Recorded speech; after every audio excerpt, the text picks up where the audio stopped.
left unsaid. Days that can't be counted by the time till rent. Tomorrow's just another like the one that comes next. The corner of the highway that leads to the job, at the desk by the boss with the elegant watch. The tick of the clock and the tick of the clock mark the moments till the ticking stops. Keir Graff, welcome to the podcast. Thank you. Happy to be here. Some 40 plus years ago, I made my way to the Fine Arts Building on Chicago's South Michigan Avenue, first to have dinner at the Artist Cafe, which, as my date and I noted, no actual artist could afford to eat at.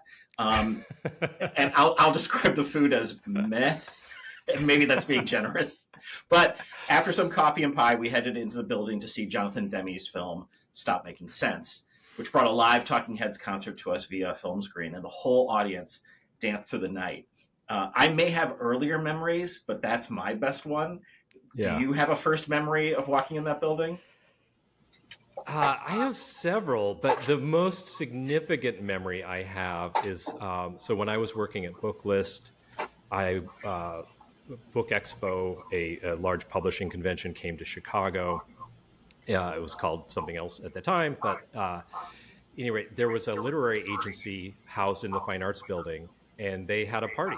And somehow I wangled an invitation and came to the building, searched around for this party that was being held in the Venetian Courtyard, which is on the 4th floor, and it's not super easy to find, and walked into this party, and my mind was blown. First of all, the place was just filled with book people, literary people, my kind of people. Also, I had no idea that this building housed this courtyard. It just seemed absolutely magical. And it was a summer night, perfect, wasn't oppressively hot or anything. And you could look up and you could see the nighttime sky, and you could see all these studios that opened off the courtyard. And I just thought, what is this place? So I had been for movies as you had, but I didn't realize what else was in the building. That was, I think, the first significant time where I ventured further into the building. Do we call this a coffee table book? What's the terminology? I think it's a coffee table book. I'm fine with that. There's a significant amount of text, but it's not. The intent really was to create a welcoming overview and introduction to this building. I really wanted to invite people into this building, in multiple ways. Certainly through the pictures and through the history and the story. But I didn't want to overwhelm anybody with 80,000 words on a single building in Chicago. So this is kind of, moderate amount of text, a copious amount of pictures, and, it's not one of those Rizzoli style, coffee table books that's actually big enough to be a coffee table. Yeah, no, it's fairly, because I have it on my coffee table in my office. With the Salt Shed book, which was also the same publisher, which was way less text, but it's beautiful pictures, this sort of embossed cover. It's really lovely, and then there's so many rich stories which I totally want to get into. But the foreword was written by it's Gillian, right? Flynn, yes, Gillian. Gillian, not Gillian. Gillian Flynn writes the foreword, and the first line of the foreword reads, quote, "Walk into the Fine Arts Building, and you will immediately see, lettered over the doorway, all passes, art alone endures," end quote. I don't know that I've ever seen that or looked for it, but wow, that's like what a great opening, both as a doorway and a part to the book. Yeah, I did notice that early on, and it has been inspirational to me on a daily basis. I almost always look up at it when I come in. And the books I typically write, I'm a novelist. This is my first nonfiction book. And full disclosure, I am not a historian, although I did my level best. But, and the kinds of books I write are more commercial fiction. I'm a storyteller. I don't necessarily see myself as somebody who's making art for the ages. And yet, I think it's really wonderful to be surrounded by people who are working in disciplines that endure, and they're working in mediums that, endure. And I'm surrounded by, violin makers who are using the same techniques they would have used hundreds of years ago. I don't know. It's a lofty aspiration. It's a good reminder to take yourself kind of seriously. Yeah. So it is. I think you classify it unmodernized, right? So I mean, this is a beautiful facade, a sort of classic building, and then you go in and you're like, oh, like I'm sure they've worked on it, but they never. It does feel like it's out of the past. Like you feel like it feels haunted, quite frankly. Well, and we can talk about the ghost stories as well. But yes, it's to me, entering the Fine Arts Building is a little bit like time travel. Yeah. Some people have talked about that, you know, and again, partly because of what people are doing here, but partly because of the surroundings. They've obviously made, key safety updates.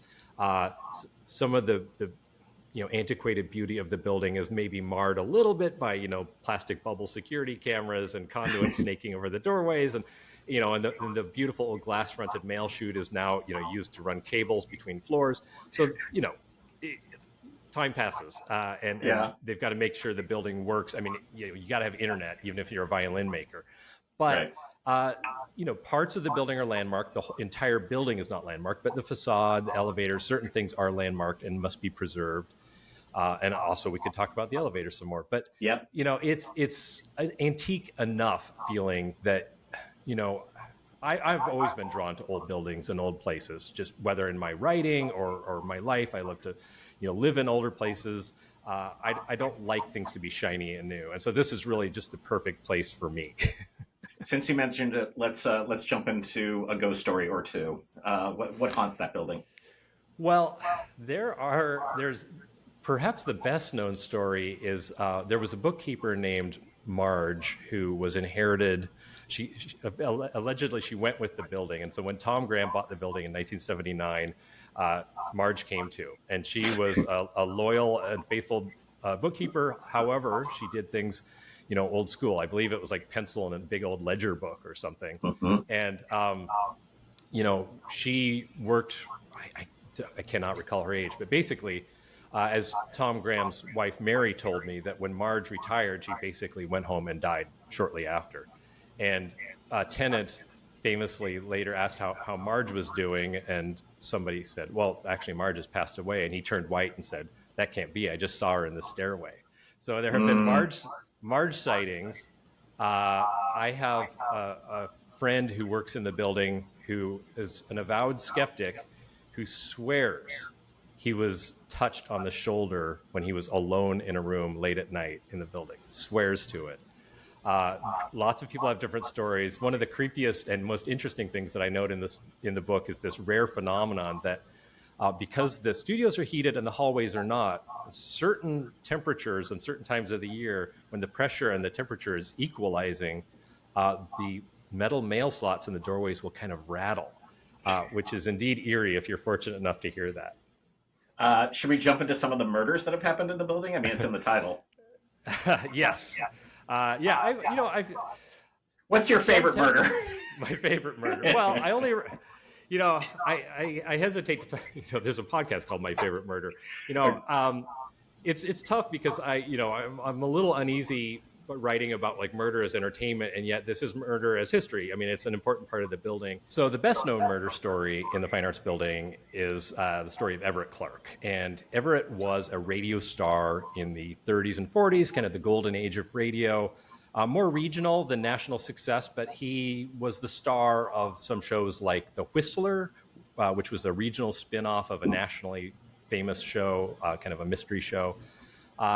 Any rate, for whatever reason, his career kind of plateaued. And in the 50s, when TV came in, it seems like he was out of work. Maybe he had a face for radio. I don't know. But he took a studio in the Fine Arts Building and became a much-loved drama teacher on the 10th floor. And he had a studio there and, again, taught for decades until one night he didn't come home. And his partner, worried in the evening when he would have expected Everett to be there, called the painter who had the studio next door. Her name was Ann Lang. And Ann knocked on the door, tried the door handle, no answer, door was locked. So she went and got an elevator operator, we believe, maybe an engineer, somebody with a pass key who opened the door. And when they opened the door, this detail is fascinating to me. It swept aside these notes that had been pushed through the slot by the students whose appointments had been missed throughout the day. And There on the practice stage in the corner of his studio, Everett was lying on his back. He had been stabbed to death with a pair of scissors. The last thrust had severed his jugular vein, lying in a massive pool of blood. So it's a locked room mystery in a way. Mhm. But then Anne remembered that during the day, she had heard Everett calling out, no, Paul, no, God, no. And she hadn't even thought twice about it because he acted out scenes with his students all day long. He was rehearsing a scene, sure. But then she also remembered that she had heard some thumping sounds, and so that became the first clue that led the police to the killer. And I detail the whole story and how they caught him in the book, but let's just say it involves kind of an amazing escape worthy of the movies. Yeah, and he was schizophrenic, I think, the former student that they discovered. Yes. Yeah. The guilty Paul had been suffering disassociation and break with reality that, sadly, a lot of people could have intervened and gotten him help, and maybe in an era like today, he would have gotten the help he needed. So it's ultimately a sad story. It starts out sounding kind of titillating because of the circumstances, and then just becomes a sad human story, like so many things like that.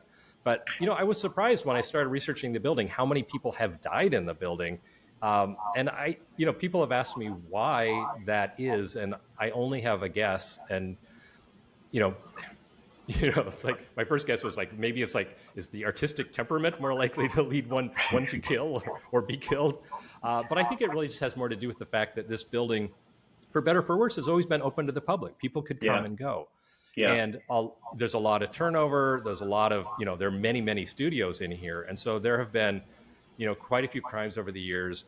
I want to state fully that the current owners, there is security. It's been a long time since anything bad like that happened. I feel quite safe here. But during the kind of middle life of the building, it was a wild and woolly place and much neglected. So I think there were more shady characters coming and going. Yeah, and it's been open forever. So the building began life in 1885, and it wasn't a fine arts building. It was a carriage repository. Yeah, the Studebaker Brothers Lakefront Carriage Repository. So horse-drawn wagons. Although I believe that the Studebakers actually had the first electric car in the U.S. I don't know that they sold it out of this building, but it was a long, long time ago. They did have battery-powered cars. But yeah, it was an 8-story building when it opened. It was it was a showroom and sales place, but also kind of a factory where they assembled the wagons. They didn't, like, the parts were forged in South Bend and then brought up here. But that didn't last very long. They outgrew it. They moved to another building just a couple blocks away on Wabash, also designed by the same architect, Solon S. Beeman. And so they probably would have just sold it to another business, but Charles Curtis, who is a very interesting figure. He had talk about him.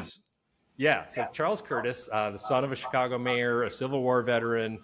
He had experience with like retail. He had clerked at like the forerunner of Marshall Field. He had also worked at Lyon and Healy, a heart maker. He had helped get another arts-focused building off the ground. And so he kind of had the perfect skill set for an arts-related business. And he pitched the Studebaker Brothers and said, hey, let's repurpose this building. Let's turn it into the Fine Arts Building. And he apparently he knew the Studebakers socially. And amazingly, they said, oh, sure, that sounds great. And so in less than a year, the building was completely retrofitted at a far greater cost than its construction. And this is just 13 years later. But like 11 months, they turned the building around. They turned it into artist studios. They actually cut off the top floor and extended it so that it became a 10-story building. If you look at original photos, it's got a very different roof line. Yeah. And yeah, opened in 1898 as the Fine Arts Building and was instantly a success. So one of the things that was interesting, because I didn't really know the history of the building that well. I knew a couple of things, but I've worked at Second City my entire adult life. It'll be 38 years in October. And I actually got hired first by Bernie Solins, the co-founder of Second City, and after he left. And Bernie, of course, was started a Studebaker Theater Company. It was very short-lived in that space. But one of the things that was fascinating about working for Bernie, because he had a theater as well that he started and failed called the Willow Street Carnival that I worked at, and working at Second City, is I work and have always worked for for-profit theaters. And that is unusual in the modern scape because we're primarily theaters known as nonprofit theater. They call them the LORT theaters, the League of Regional Theaters, which is like the Goodman, Steppenwolf, and Chicago Shakespeare and all those.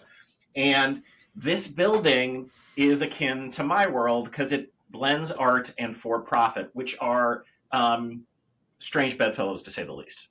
Well, I'm glad you brought that up because one of the things that I discuss in the book is how often this building is mislabeled as an artist colony, and including I dearly love the management of this building. They are wonderful people, but including in their marketing materials, they've called it an arts colony. It's appeared in countless headlines as an artist colony or an arts colony, and it's not. It's just not. It has nothing to do with that. It's always been a for-profit building where the owners collect rent, and so the artist tenants must hustle to pay the bills, to pay their rent, and and I think that's worth celebrating. Actually, I don't mean that as like a knock in any way. I think that people here are hardworking. As those of us in the arts know, it's harder to earn like 20 grand as a ballerina than it is to earn 200 grand as a lawyer, right? It's just it's not easy, and so a lot of the people who have studios here have multiple hustles, whether they work full-time out of their studio, or a lot of folks here maybe teach locally, but then they maintain a studio, so they have a great place to create art and get away from their day job. I work full-time out of my studio. I'm a writer, but I do writing for myself and for others. I do think that I take jobs for money as well. Yeah. And the fact too, that music instruction paid for the freight of this, but you have a note here, and by 1901, more than 10,000 students were taking music lessons in the building. I mean, that's a huge art school, essentially. Yeah, it's an amazing legacy, and a lot of that history I think is kind of lost because so many. I mean, there are a few celebrated instructors. Who are noted with placards in the hallways here or something. But, a lot of that is just kind of very, commonplace music instruction. And yet that's also so special because this building has touched so many people's lives. I'm constantly meeting people who have a connection with this building because either they came here for lessons or their parents taught here, or, they came here for some reason. And I think that just makes it such a cultural treasure for Chicago because it's not an elite place. It's not like this ivory tower that you have to petition to gain admission to. You want to come here, all you have to do is sign up for lessons. I'm right next door to a voice studio, and I've used this example several times, but when I open my windows, I often hear world-class sopranos doing their scales and singing, and it echoes up and down the courtyard, and it's just gorgeous. But then sometimes I hear rank beginners who are struggling to stay in tune, and I love that too. I really do, because I think it's just amateurism is not respected in the way it should be in American life. I feel like more people should have be encouraged to be amateurs, to learn something at any stage in life. And this building, I think, really has room for everybody. Yeah, this has been my experience in a few different ways. As a kid, I studied guitar at the Old Town School of Folk Music, and I have incredible memories from that. I remember taking voice lessons in Evanston above a flower shop, and Cloris Leachman was in town for some show, and she was also she had the lesson after me for 8 weeks. It was just, my mom would talk to her and she didn't realize who she was at a certain point. And I was like, that's Cloris Leachman. So, and then at Second City, right, because we have a huge school of improvisation here, when my kids were taking classes and all the parents would sit in the lobby and talk to each other. And it's these are incredible memories. Even if you're not making the art or doing that, you're part of the artistic experience. And the thing about this building, and you mentioned the violin makers. I mean, this is real deep. Joshua Bells gets his violins there, right? I mean, that's huge. And here's a tidbit that I bet you didn't know, that none of these guys can actually play the instrument. Well, I'm not saying all of them. They've told me that it's a very different skill, and most of them Yeah. are either rudimentary players or just not players, like John Becker on the 10th floor, who is, he's one of the world's preeminent violin restorers of Stradivari and other expensive instruments. Yes, he told me that, that they don't play. It's a different skill, and they can't invest the time required in both being luthiers and excellent players. There are some folks like Eli Lee on the 5th floor at W.H. Lee is a very good cello player. So there are some exceptions, but generally speaking, you're absolutely right. And also, not only are there some of the best violin repairers and makers, but like W.H. Lee on the 5th floor is the country's largest maker of violins, violas, and cellos. Like it's a factory. It's amazing. Yeah. When you discovered, looking at the history, that there was a shop called the Swastika Shop, what was your guess? Well, it was I added, I think I used the word unfortunately named in my book. Yes, but that's what you said. this was prior to the rise of the Nazis. So this was at one time it was just a decorative element, and so they were, it was arts and crafts.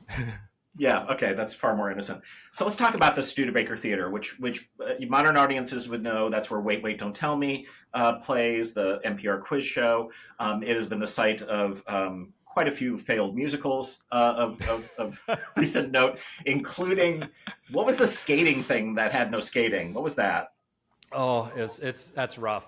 So that was the first show to come into the Studebaker after the renovation and after the pandemic. And, the Studebaker currently is just richly programmed with a wild variety of stuff, and I absolutely love it. But the first thing that they could get to take the main stage there was Skates, the musical. And it was, I remember Chris Jones, who's obviously just like one of the preeminent theater critics in the country.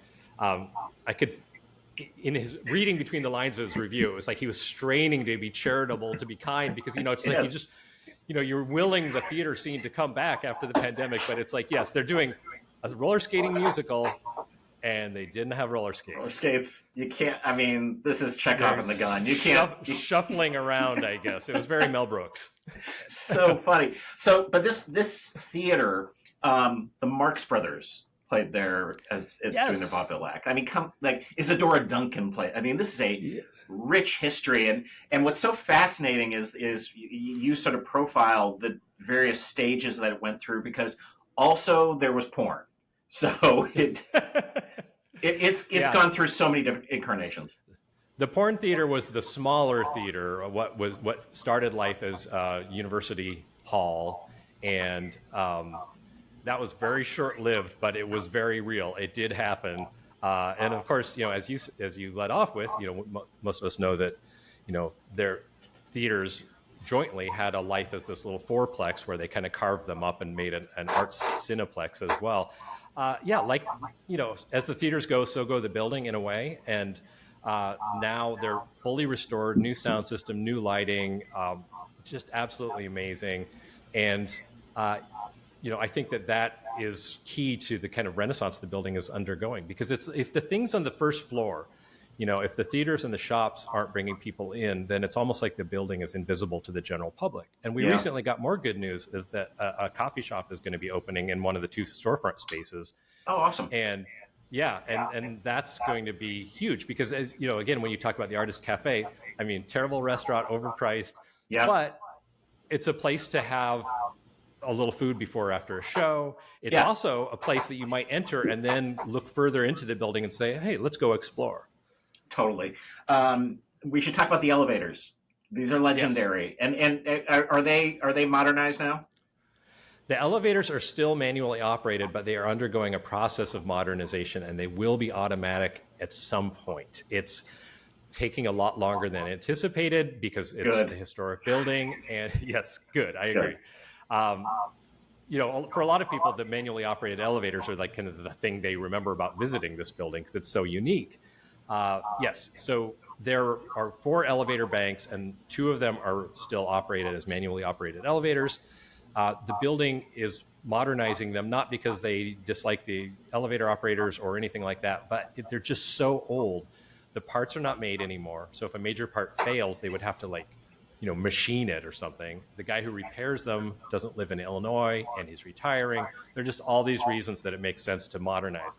However, they are going to do their very best to maintain the look and feel. Like the facades of the elevators have to remain the same. So the work is proceeding at a crawl because of those reasons and because of the challenges of working in a historic building. So they had anticipated being done already, and I can tell you that they're still working on the first elevator shaft, the number 1 elevator. So I think that we've got a good amount of time to still enjoy the manually operated elevators, but they will not be that way forever. And some of these elevator operators were characters. The one you profile sort of vividly is Tommy Durkin. Can you tell us about him? Yeah, Tommy Durkin worked for the Fine Arts Building for around 60 years. He emigrated from Ireland as a teenager. I believe he was 16 when he came to the U.S. and pretty quickly found his way to the Fine Arts Building, where he became an elevator operator and worked from basically like 1950 to 2000. And then when he retired, people missed him so much, they kind of dragged him out of retirement to work part-time. And he worked another decade or so until his death. And Tommy was a character, to say the least. There are stories about him stopping the elevator in between flights to intimidate city building inspectors and say, "You're not going to give us any trouble, are you?" You know, that kind of stuff. He was kind of the eyes on the street in the building. But he also was legendary for the parties he threw. He would throw parties twice a year at Christmas and St. Paddy's Day. He was, and they were huge. Well, one of them was a smaller party and one everybody was invited to. But I think that the Tommy Durkin years are so fascinating because it's kind of like the building was, entering its real period of decline, the 50s, 60s, 70s, even into the 80s. And yet that's kind of when it hit its Chicago stride and became this very egalitarian place. Mm-hmm. Because when it opened in 1898, they had these, it was very like looking to the East and looking to Europe and this kind of like lofty classical art and like wanting to emulate the past. And of course, people were still really into like Greek stuff, Yeah. Whereas in the Tommy Durkin years, he's the elevator operator who throws the best parties. And all the artists want to go. And even the building owner like adjusts his vacation schedule so he can go to Tommy's parties. And, his influence on the building was so significant that now the first floor lobby is named Durkin Hall. And there's a plaque with his name and his likeness in it. So just a great story. But the elevator operators are a hugely important part of not just the experience of visiting the building, but for us tenants, big part of my day. Brian, one of the operators, is a big movie buff. I'm a film podcaster. We talk about movies every time I go up and down. He gives me recommendations. We talk about what we've seen. Even the, like Vatsik, one of the less talkative elevator operators, we have our exchanges and you kind of develop a relationship with these humans who kind of like greet you at the beginning of the day and ferry you out at the end. Well, and you're doing a thing that generations did every single day in downtown Chicago, worked in these high rises, and no one does that, and probably has never had the experience. Yeah. Maybe some people like it that way because a lot of visitors seem quite intimidated by the operator, the elevators, not the operators. I have seen people literally standing in front of the elevator bank, just like at a loss, and I've walked up and asked if I can help, and they're like, "How do you work these?"